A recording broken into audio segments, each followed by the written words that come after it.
Исәнмесез, эфирда Татарстанның көньяк-көнчыгыш шығыш хәбәрләре. Студияда Лилия Селимжанова. Бүгенге программада балалар бакчаларында туклану сыйфаты түбән, гаризаны 320 кеше хуплаган.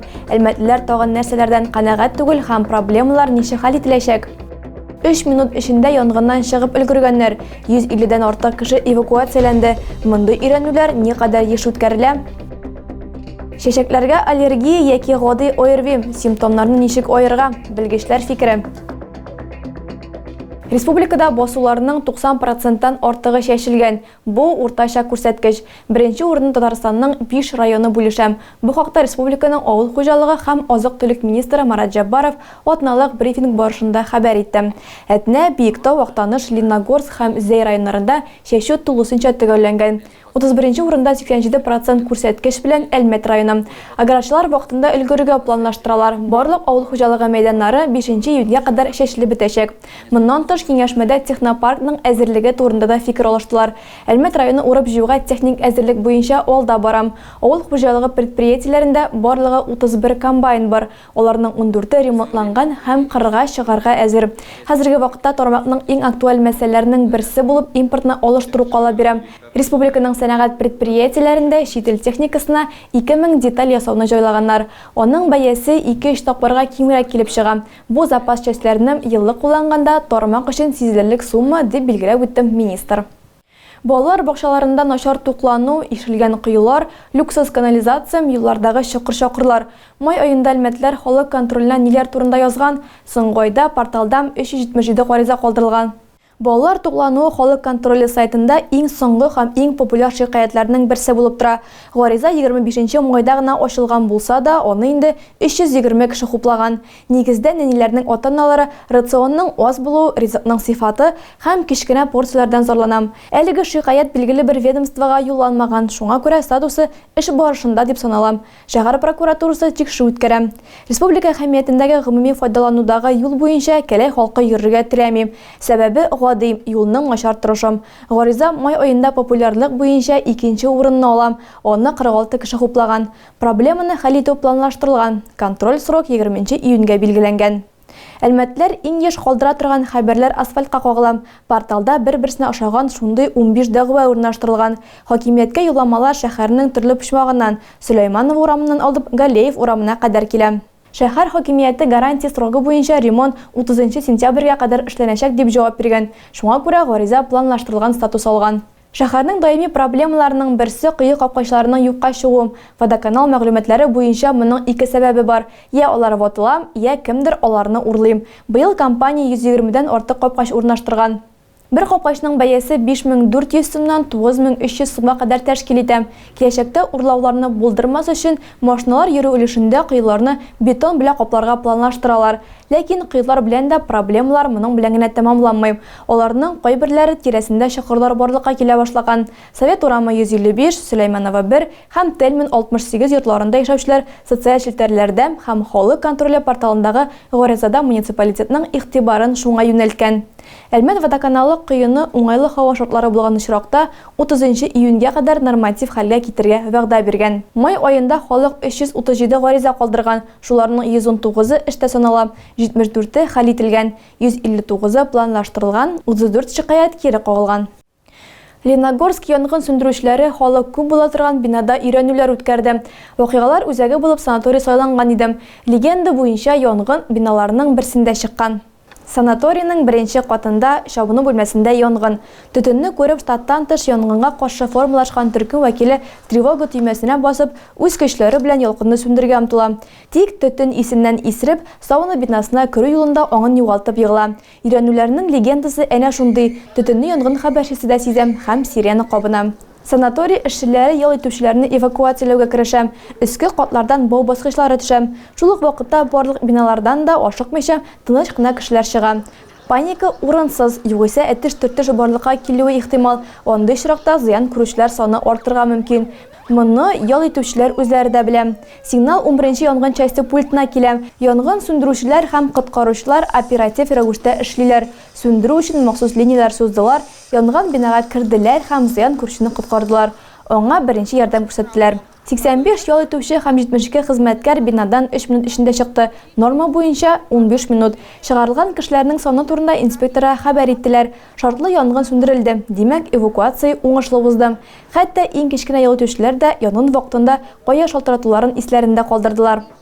Пожарный номер 01. Янгын сүндерүчеләр монда өйрәнүләрне елга 2 тапкыр үткәрә. Инспекторлар шулай ук беренче янгын сүндерү чараларының булуын һәм төзеклеген тикшерәләр. Янгын сүндерүчеләр шартлау куркынычы булган иҗтимагый объектларда, балалар лагерьларында уку эвакуацияләр үткәрә. Башта персоналны мәҗбүри инструктаж көтә, керү һәм чыгу юллары да тикшерелә. Соңыннан янгын инспекторлары күнегүләр вакытында җибәрелгән хаталарны өйрәнә, киңәшләр бирә һәм белешмәкләр тарата.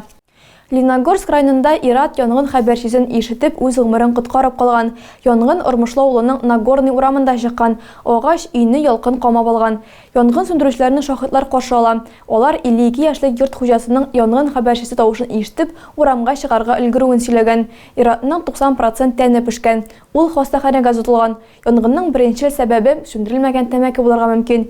Янгынның гомуми мәйданы 50 квадрат метр тәшкил иткән. Яз һәм җәй берәүләр өчен яраткан ел фасыллары, икенчеләргә күз яшьләре һәм тымау чоры. ОРВИ белән сезонлы аллергияны ничек бутамаска һәм аны ничек дәваларга? Тирә-юнь чәчәккә күмелә һәм күпләр моны күреп кенә калмый, ә бөтен организмнары белән тоя. Полиноз үсемлекләр чәчәк атканда барлыкка килә торган сезонлы аллергия. Төп билгеләре күздән яшь агу һәм төш күрү. Авыр очракларда тын кысыла, тән шешенә һәм тимгелләр чыга. Тәннең нәрсәгә ярсаганын ачыклау өчен аллергологка мөрәҗәгать итәргә кирәк. Белгеч эзләнүләр даирәсен тарайта һәм анализларга җибәрә. Шуның нигезендә табиблар диета һәм симптоматик дәвалауны билгели алачак. Төп дәвалау да каралган. Этик кайын бөреләрен ача башлаганчы, авыру бераз аллерген кабул итә башлый. Ул тамчыларда, таблеткаларда, уколларда булырга мөмкин. Кичкенә дозалар белән организм чәчәк атуга әзерләнә һәм аны минималь симптомнар белән яки бөтенләй алардан башка кичерә ала. Шулай итеп иммунитет булдырыла. Сезонлы аллергия яшәрәм, аның билгеләрем хәтта 2 яшьлек сабыйда да барлыкка килергә мөмкин. Ата-аналар гадәттә аларны йогышлы авыру буларак кабул итә. Нәсел факторында исәпкә алырга кирәк. Әгәр туганнар арасында аллергиклар булса, авыруның балага күчү куркынычы тагы да арта. Шул ук вакытта ярсыткычлар бөтенләй башка булырга мөмкин.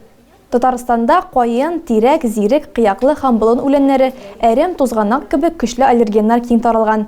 Табиблар һәркемдә аллергия барлыкка килергә мөмкин ди. Аны киметү өчен белгечләр сәламәт яшәү рәвеше алып барырга киңәш итә.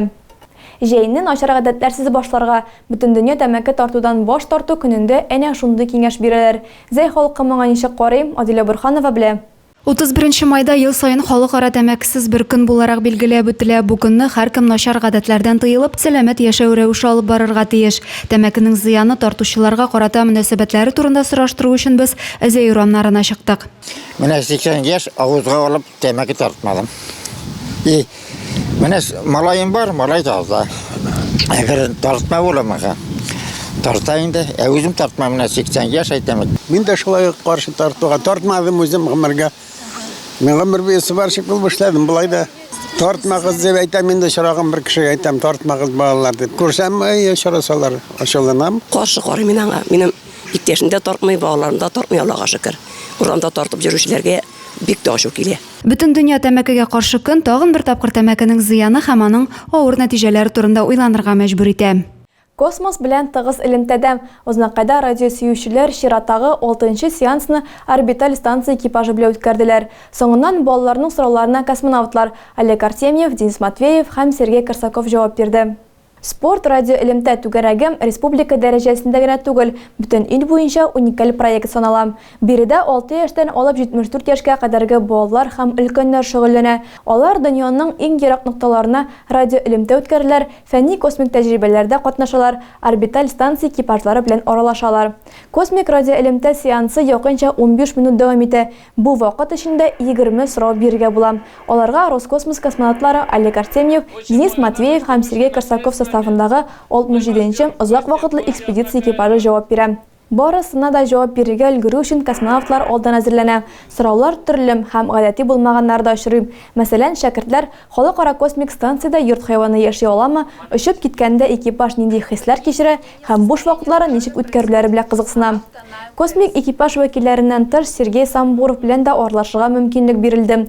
Ул Энергия ракета космос корпорациясенең баш белгече һәм хәзерге заман космонавтикасына нигез салучы Константин Циолковскийның оныкчыгы. Спорт радиолемтәсе түгәрәген үстерүгә нефтчеләр зур өлеш керткән. Алар тарафыннан гомуми суммасы $1,5 миллион сумга якын 2 грант бүленеп бирелгән. Тагы да күбрәк яңалыклар һәм тапшырулар белән телекомпаниянең рәсми сайтында таныша аласыз. Без һәр социаль челтәрдә хәбәрләр юллагыз. Бүгенгә менә шулар, кабат очрашканга кадәр исән-имин булыгыз.